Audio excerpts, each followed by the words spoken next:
Captain Jake Morrison stood on the bridge of the USS Endeavour, watching the stars through the main viewing screen. His ship was getting close to a place no one was supposed to go. The crew called it the Dead Zone, but the official name was Sector 7 Alpha. For over 200 years, every species in the galaxy had been forbidden to enter this area of space. Jake was a tall man with brown hair and serious blue eyes. He had been captain of the Endeavour for 5 years, and in all that time, he had never seen his crew look so nervous. Even the most experienced officers seemed worried as they approached the invisible line that marked the beginning of the forbidden sector. "Captain, we're picking up the first warning beacon," said Lieutenant Amy Collins from the science station. Amy was young but brilliant, with short blonde hair and green eyes that always seemed to be analyzing something. She had joined the crew 2 years ago, fresh from the academy. "Put it on screen," Jake ordered. The main display changed to show a large metal object floating in space. It was old and covered with strange markings. The beacon was massive, about the size of a small building, and it glowed with a dim red light that made everyone on the bridge feel uncomfortable. "Can you translate the message?" Jake asked. Amy worked at her console for several minutes before looking up with a worried expression. "Captain, this is written in Zephyrian. It says death waits beyond this point. Turn back now or face destruction. The humans still live." Commander Rick Hayes laughed from the tactical station. Rick was a big man with dark skin and a deep voice. He had been in the military longer than anyone else on the ship. "Humans? Come on, Amy. Everyone knows humans went extinct 300 years ago. They barely lasted 50 years after first contact." Jake frowned. "What do the history books say about humans, Rick?" Rick shrugged. "Not much. They showed up out of nowhere, made contact with a few species, and then vanished. Some say they destroyed themselves in wars. Others think they just gave up and went back to their home planet. Either way, no one has seen a human in centuries." "Captain," Amy called out, "I'm detecting 17 more beacons ahead. Each one is in a different alien language." Jake walked over to Amy's station. 17 different species all put up warning signs? That's unusual. Most races can barely agree on trade agreements, let alone work together on something like this. Amy nodded as she continued scanning. "I'm reading the messages now. They all say basically the same thing. Do not enter human space. The humans are not gone. Death lives here. Captain, some of these languages are from species that have been extinct for over 100 years. The bridge fell silent. Jake looked around at his crew. They were all good people who had signed up for exploration and discovery. None of them had expected to find something that scared 17 different alien civilizations. "Sir," said Ensign Tom Parker from the communications station. Tom was the youngest member of the crew, barely 22 years old. "I'm picking up a distress signal." Jake turned toward him. "From where?" "It's coming from inside the dead zone, about 3 light years past the warning beacons. The signal is weak, but it appears to be from a Zephyrian cargo ship." Rick stood up from his station. "Captain, we have strict orders. No one enters Sector 7 Alpha under any circumstances. The Galactic Council was very clear about that." Jake stared at the screen, showing the warning beacon. The red light seemed to pulse like a heartbeat. "How many crew members on a typical Zephyrian cargo ship, Amy?" "Usually between 15 and 20, sir. Families often work together on those ships." Jake thought about the families that might be trapped and dying just a few light years away. He thought about the children who might be on that ship, scared and calling for help that might never come. Then he thought about the warnings from 17 different species, all telling him to stay away. "Captain," Amy said quietly, "the distress signal is getting weaker. Their power systems are failing." Jake made his decision. "Tom, send a message." To Starfleet Command. Tell them we received a distress signal and are investigating. Rick, I want all weapons powered up and shields at maximum. Amy, start scanning ahead for any signs of danger. Rick shook his head. Sir, this is against direct orders. We could all face court-martial for this. Maybe, Jake said, but I didn't join Starfleet to let people die because of old superstitions. If humans are really extinct, then the worst thing we'll find is empty space. And if they're not extinct, well, we'll deal with that when it happens. The Endeavour moved past the first warning beacon and into the dead zone. Jake expected to feel something different, maybe some strange energy, or unusual readings on the sensors. Instead, space looked exactly the same as it always did. Stars shone in the distance, and empty space stretched out in all directions. I'm not detecting anything unusual, Amy reported. No ships, no energy signatures, no signs of civilization. Maybe the humans really are gone, Tom said hopefully. Jake wasn't so sure. Something about this place felt wrong, even if the sensors couldn't detect anything. It was too quiet, too empty. In his years of exploring space, Jake had learned to trust his instincts. And right now his instincts were telling him that they were being watched. Continue toward the distress signal, he ordered, and everyone stay alert. I have a feeling we're about to find out why everyone is so afraid of this place. The USS Endeavour flew deeper into the dead zone, carrying its crew toward a mystery that had kept the galaxy's greatest civilizations awake at night for over 2 centuries. 3 hours later, the USS Endeavour found the source of the distress signal. The Zephyrian cargo ship floated, dead in space, all its lights dark except for a few emergency beacons that blinked weakly against the black emptiness. Jake studied the ship through the main screen. It was a typical merchant vessel, built for carrying goods between star systems, not for fighting or exploring dangerous areas. Amy, what are you reading over there? Jake asked. Lieutenant Amy Collins frowned at her instruments. This is strange, Captain. The ship appears to be completely undamaged on the outside, but all its main systems are offline. Engines, weapons, even life support is running on emergency power only. Any signs of what caused this? Commander Rick Hayes asked from his station. That's what's weird, Amy said. There are no blast marks, no radiation signatures, no signs of any kind of attack. It's like someone just reached inside the ship and turned everything off. Jake felt a chill run down his spine. Life signs? I'm reading 17 Zephyrians aboard. They're all alive, but their bio readings show extreme stress. Heart rates are elevated.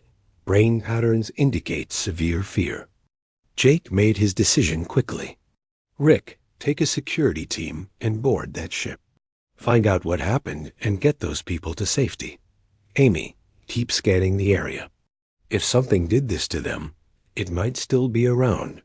Rick nodded and left. The bridge with 4 security officers. Jake watched on the screen as their shuttle crossed the empty space between the 2 ships. Everything seemed normal, but Jake couldn't shake the feeling that something was watching them. 20 minutes later, Rick's voice came over the communication system. Captain, you need to hear this. I'm sending over the ship's captain now. They. Main screen changed to show the inside of the Zephyrian cargo ship. A tall, thin alien with gray skin and large black eyes stood next to Rick. The Zephyrian was shaking so badly he could barely stand. Tell Captain Morrison what you told me, Rick said gently. The Zephyrian captain spoke in broken Galactic Standard. We were transporting medical supplies to the outer colonies when our navigation system failed. We drifted into the Forbiddens Zone by accident. We tried to turn back, but then they came. Who came? Jake asked. The metal demons, the Zephyrian whispered. Ships that looked alive. They appeared from nowhere, like ghosts in the dark. No weapons fired, no warnings given. They just surrounded us, and then everything stopped working. Amy looked up from her station. Captain, I'm analyzing the cargo ship systems. Every weapon and engine component has been surgically removed. The precision is incredible. It's like someone took apart the ship with tools we can't even imagine. Did you see who did this? Jake asked the Zephyrian. The alien's large eyes grew even wider with fear. We saw one of them. A creature that was part machine, part flesh. It walked through our ship like it owned it. When our engineer tried to stop it, the creature just looked at him, and the engineer fell unconscious. It didn't hurt anyone, just took what it wanted and left. Jake felt his blood run cold. Can you describe this creature? It looked like the old stories say humans looked like, but wrong somehow. It had human shape, but its skin was pale like death, and its eyes glowed blue like stars. Its hands ended in metal claws that could cut through anything. And when it moved, it made no sound at all. Rick's voice came through the communicator. Captain, I've checked their cargo hold. All the medical supplies are still here, but every piece of military equipment has been removed. Even their emergency weapons are gone. Bring their crew aboard the Endeavor, Jake ordered. We'll take them to safety. As Rick supervised the evacuation of the Zephyrian ship, Amy suddenly looked up from her station with wide eyes. Captain, I'm detecting multiple contacts appearing on our sensors. Where? Jake asked, moving to her station. Everywhere, Amy whispered. Jake looked at the tactical display and felt his heart stop. Dozens of ships were materializing around them, appearing from empty space like they had been invisible. These weren't like any ships he had ever seen. They seemed to flow and move like living creatures, their hulls curving and shifting as if they were breathing. Captain, Tom called out from communications. I'm receiving a transmission. It's in perfect galactic standard. Put it through, Jake said, his mouth suddenly dry. A calm human voice filled the bridge. USS Endeavor, this is Captain Lisa Carter of the human vessel Pathfinder. Request permission to come aboard and explain the situation. The bridge fell, completely silent. Rick's voice came over the communicator from the Zephyrian ship. Did someone just say human? Jake stared at the ships surrounding them. They outnumbered the Endeavor 50-1, and their technology was clearly far beyond anything the Galactic Council possessed. He realized that his ship and crew were completely at the mercy of beings that the galaxy had feared for centuries. Permission. Granted, Captain Carter, Jake said, trying to keep his voice steady. Docking Bay 2 is ready to receive you. Thank you, Captain Morrison. I'll be aboard in 10 minutes.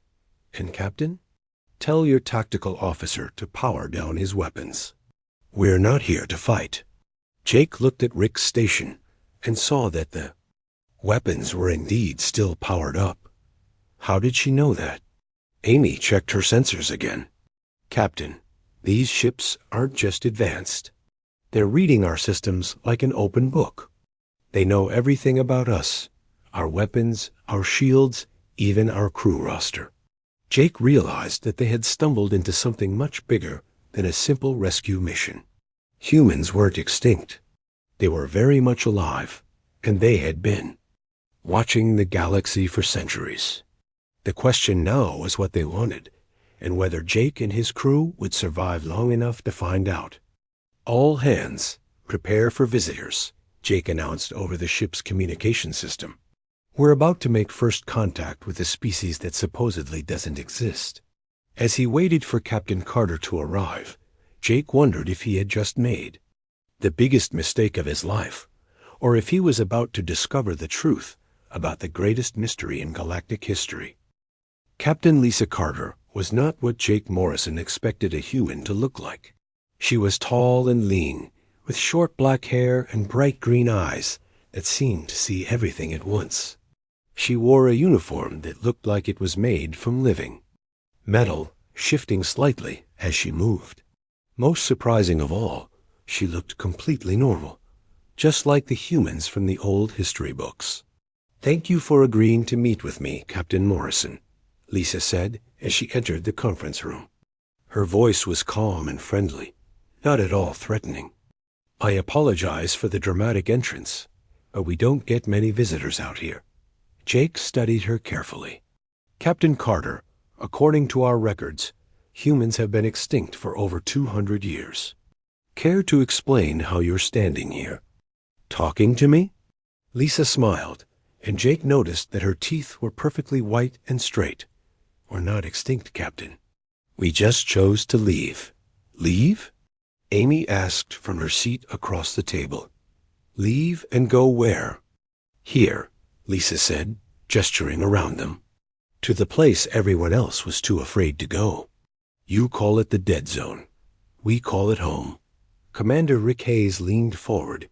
"The Galactic Council has forbidden anyone from entering this sector. For centuries.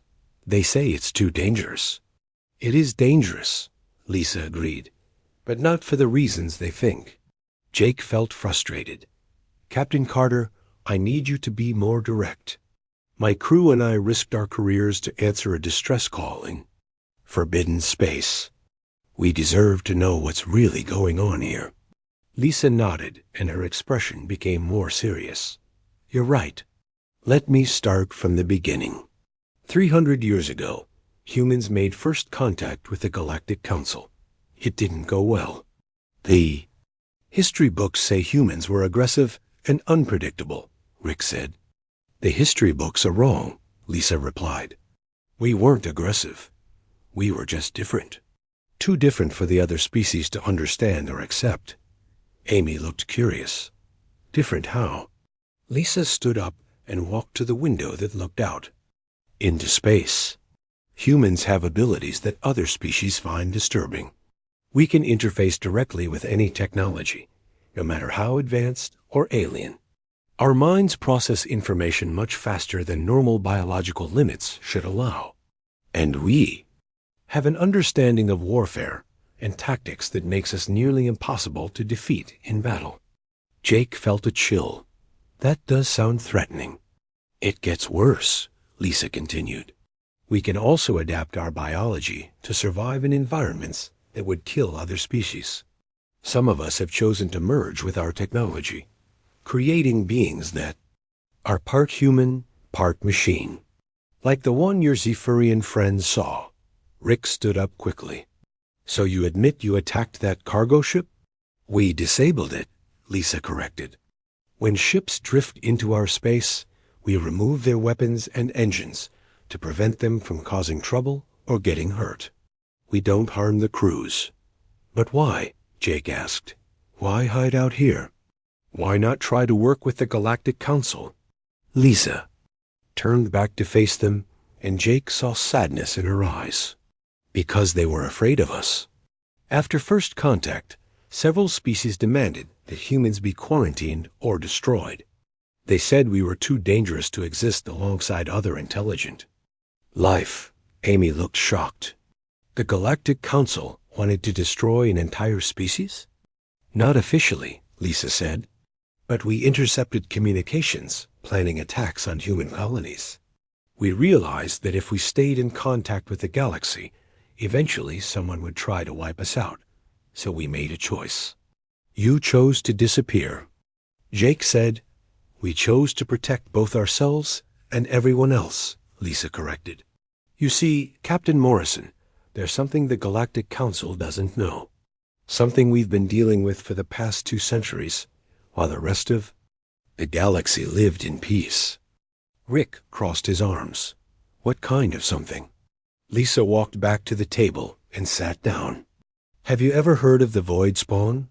All 3 of the Endeavor officers shook their heads. "They're creatures that exist partially outside normal space and time," Lisa explained.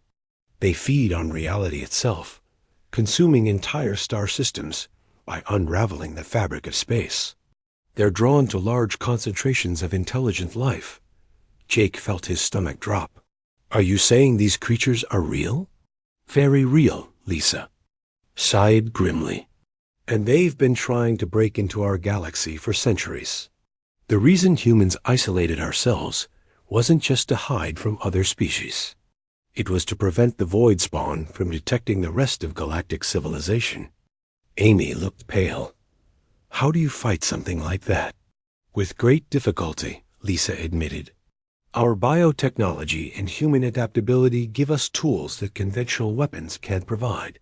We've been fighting a secret war at the edge of known space, keeping the void spawn from spreading into populated areas.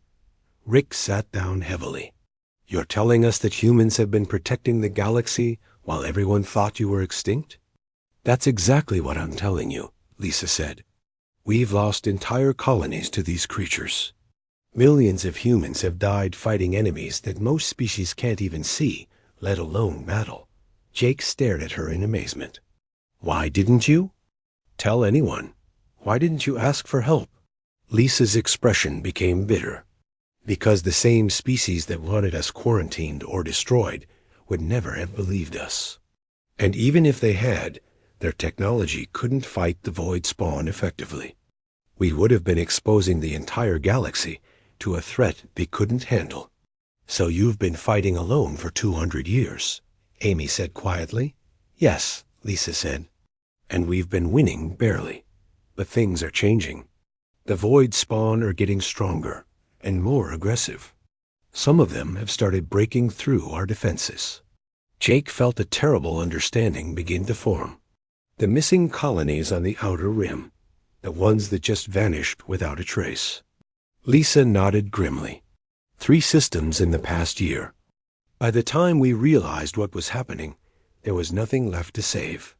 The void spawn are spreading beyond our ability to contain them. What does this mean for the rest of the galaxy? Rick asked. It means the secret war is about to become everyone's problem, Lisa said. And humanity is about to find out if the species that once feared us will accept our help when their survival depends on it. Jake looked out the window at the human. Ships surrounding them. He realized that everything he thought he knew about the galaxy was wrong. The most feared species in known space had actually been its greatest protector, and now they were asking for help in a war that most people didn't even know existed. Captain Lisa Carter led Jake Morrison and his officers to the observation deck of her ship, the Pathfinder. The human vessel was unlike anything Jake had ever seen. The walls seemed to pulse gently, as if the ship itself was alive. Soft blue.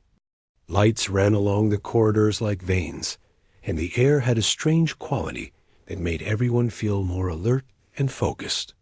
This is what we've been fighting, Lisa said, activating a holographic display in the center of the room.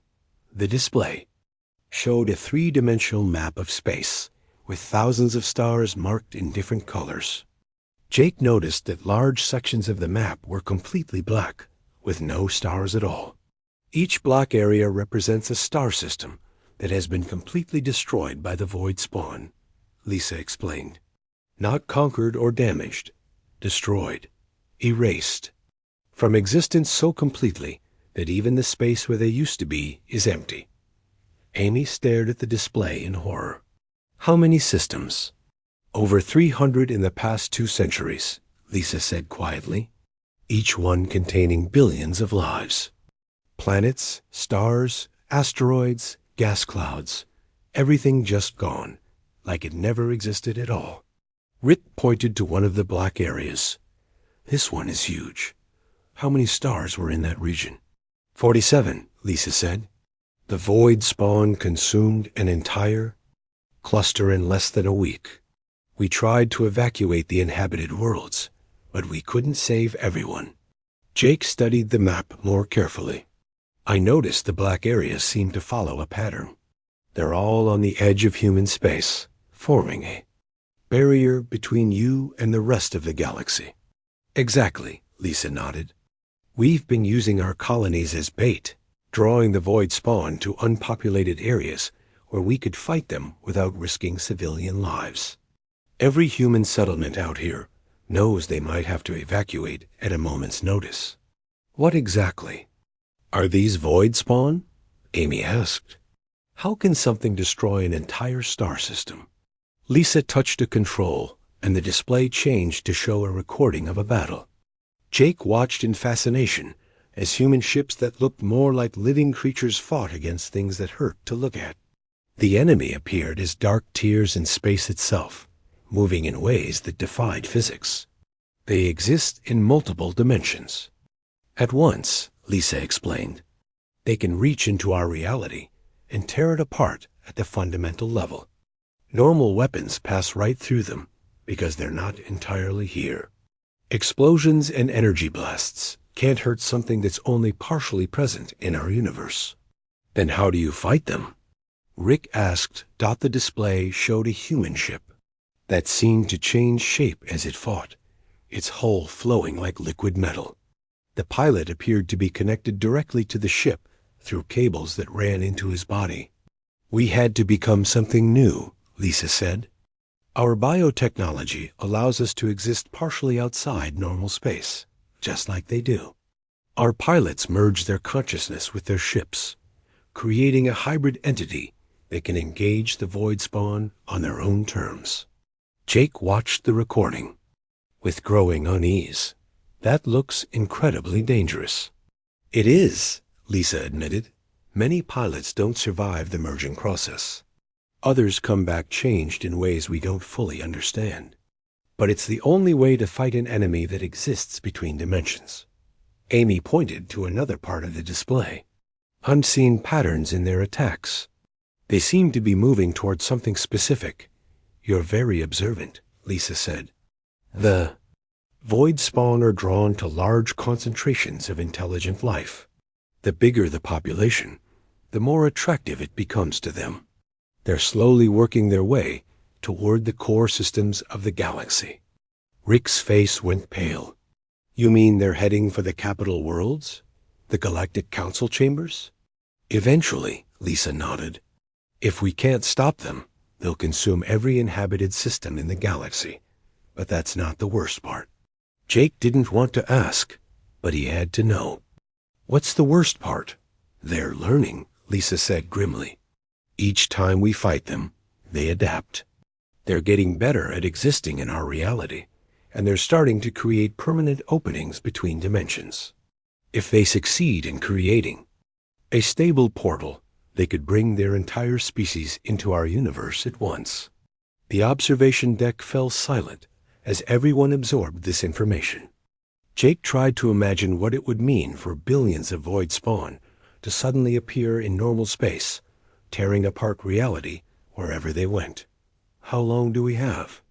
Amy asked quietly. Based on their current rate of advancement, maybe 10 years.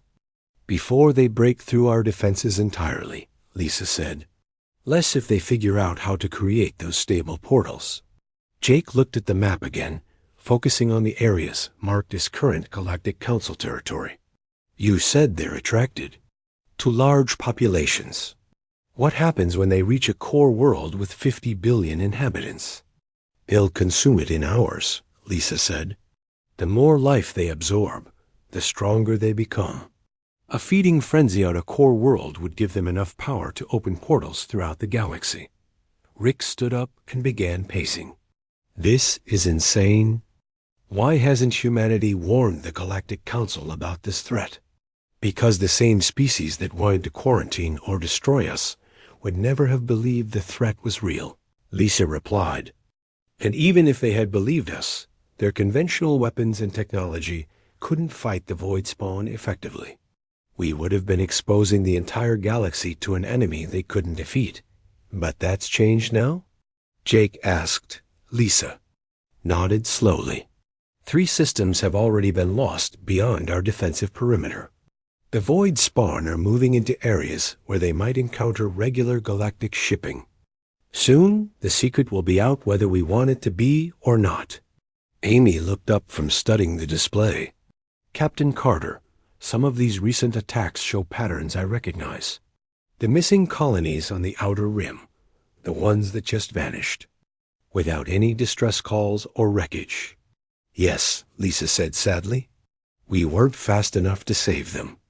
By the time our scouts detected the incursions, there was nothing left but empty space.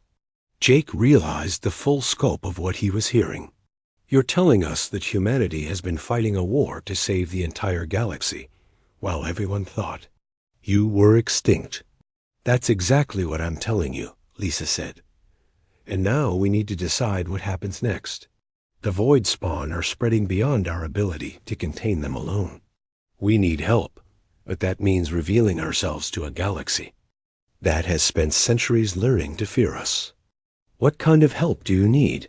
Rick asked. "Ships, crews, resources, and most importantly, time," Lisa said. "We need the Galactic Council to understand the threat and coordinate a galaxy-wide defense. But we also need them to accept that humans aren't the enemy they thought we were." Jake looked out the observation deck window at the human fleet surrounding them. Each ship was a work of art and science that defied understanding, crewed by people who had sacrificed everything to protect species that didn't even know they existed. "Captain Carter," Jake said finally, "what do you need us to do?" Jake Morrison never got a chance to hear Captain Lisa Carter's answer. Alarms began blaring throughout the human ship, and the soft blue lights in the walls suddenly turned bright red. Lisa's face went from calm to deadly serious in an instant. "All hands to battle stations," Lisa announced over the ship's communication system. "Void spawn incursion detected. This is not a drill." Through the observation deck windows, Jake watched the human fleet transform. Ships that had been floating peacefully now moved with purpose and speed that defied physics. Some of the vessels actually changed shape as he watched, extending new weapons and armor that seemed to grow from their hulls. "Captain Morrison, get your crew back to your ship immediately," Lisa ordered. "This is about to become very dangerous." "What's happening?" Amy asked, staring at her scanner readings in confusion. "The void spawn have broken through our outer defenses," Lisa explained quickly. "They're heading straight for the main shipping lanes. If they reach them, hundreds of civilian ships will be destroyed." Jake made a decision that would change his life forever. "We're not running. My ship and crew are staying to help." Lisa looked at him like he was insane. "Captain, you don't understand. Your weapons can't hurt these creatures. Your shields won't protect you. You'll just get your people killed." "Then tell us how to fight them," Rick said firmly. "We didn't come this far to turn and run when people need help." Lisa stared at them for a moment and nodded grimly. "Computer, Emergency Protocol 7. Prepare the USS Endeavor for biointegration." "Biointegration?" Amy asked nervously. "We're going to temporarily merge some of our technology with your ship," Lisa explained as they ran toward the docking bay. "It's the only way you'll be able to see and fight the void spawn." Minutes later, Jake found himself back on his own bridge, but everything had changed. Strange organic cables now ran along the walls, pulsing with the same blue light as the human ships. Amy's science station had grown new controls that seemed to respond to her thoughts rather than her touch. "Captain," Amy said in amazement, "my sensors are showing things that shouldn't exist. There are holes in space itself, and something is coming through them." Jake looked at the main screen and felt his mind struggle to process what he was seeing. Dark tiers in reality were opening like wounds in the fabric of space. Through them came creatures that hurt to look at, directly beings of shadow and void that moved in ways that violated the laws of physics. "How many?" Jake asked. 15 primary entities," Amy reported, her voice shaking.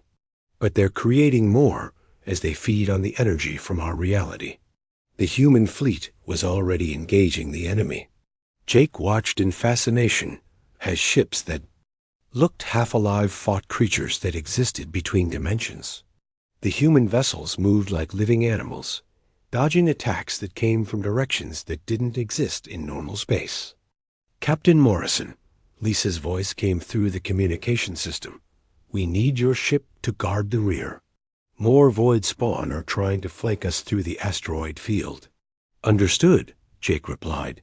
Rick, take us to the coordinates Captain Carter is sending. As the Endeavor moved into position, Jake got his first close look at a void spawn. The creature was the size of a small moon, but it seemed to be made of empty space that had been given shape and hunger. When it moved, reality bent around it, like fabric being stretched to the breaking point. Captain, Tom called out from communications. I'm detecting civilian ships in the area. A merchant convoy got caught in the battle zone. Jake could see them on the screen, 6 small cargo ships trying desperately to escape as a void spawn bore out on them. The creature's approach was causing their ships to malfunction as reality became unstable around them. Rick, can we reach them in time? Jake asked. Not with conventional engines, Rick replied. But the bio-integration has given us new capabilities. I'm reading some kind of dimensional drive system. Do it, Jake ordered.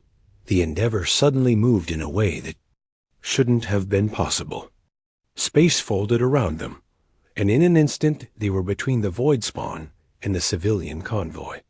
Jake felt the ship shudder as reality became unstable around them. Fire everything we have, Jake commanded. The ship's weapons had been enhanced by the bio-integration. Instead of normal energy beams, they fired streams of force that existed in multiple dimensions at once. The attacks actually struck the void spawn, causing it to recoil in what might have been pain or surprise. We heard it, Amy said in amazement. Our weapons are actually working, but the victory was short-lived.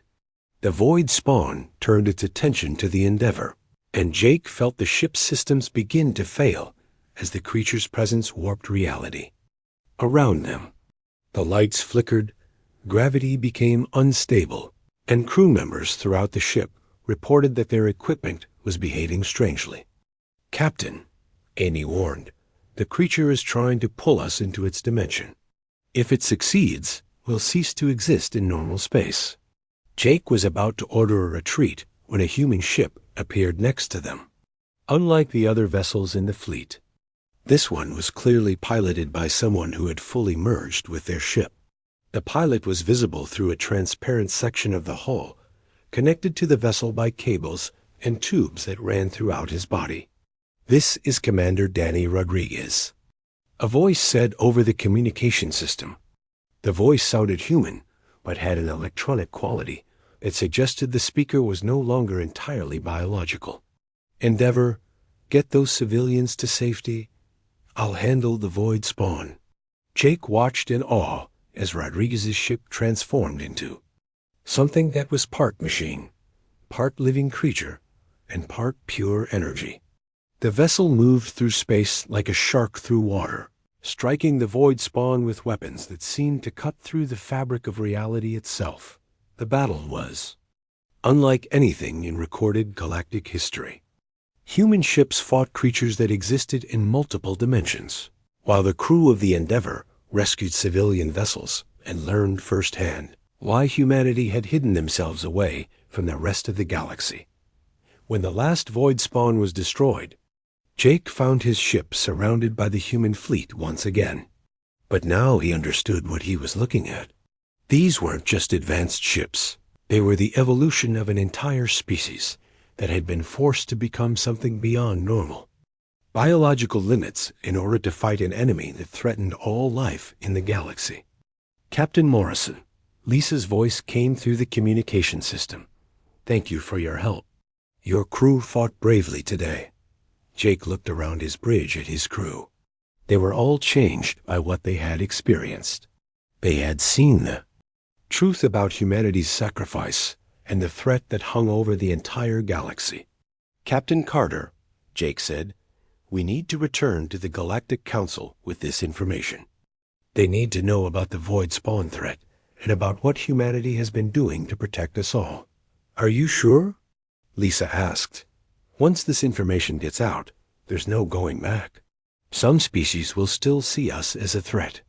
Others might try to use our technology for their own purposes. Jake thought about the civilian crews they had saved, about the billions of people living peacefully in the core worlds, who had no idea that creatures from outside reality were slowly working their way toward them. He thought about the human pilots who had given up their humanity to fight an enemy that most people couldn't even see. "I'm sure," Jake said, "the galaxy needs to know the truth." 3 months later, Jake stood before the full assembly of the Galactic Council. Representatives from 200 species listened as he told them about humanity's survival, their long war against the void spawn, and the threat that was coming for all of them. The response was exactly what Lisa had predicted. Some species demanded that humans be quarantined again, fearing their advanced technology. Others wanted to study human biointegration for military purposes. But a few, the wiser ones, understood what Jake was really telling them. The greatest threat the galaxy had ever faced was coming, and their only hope for survival was to accept help from the species they had once tried to destroy. The first joint human-alien task force was formed 6 months later, with Jake serving as a liaison officer between the two groups. As he stood on the bridge of his new ship, watching human biovessels patrol alongside traditional Galactic Council cruisers, Jake reflected on how much his understanding of the universe had changed. The species that everyone feared had been protecting them all along, fighting a war that most people still didn't understand. And somewhere in the darkness between dimensions, the void spawn continued their slow advance toward the heart of galactic civilization, unaware that for the first time in centuries, they would face a united defense from species that had finally learned to work together against a common enemy.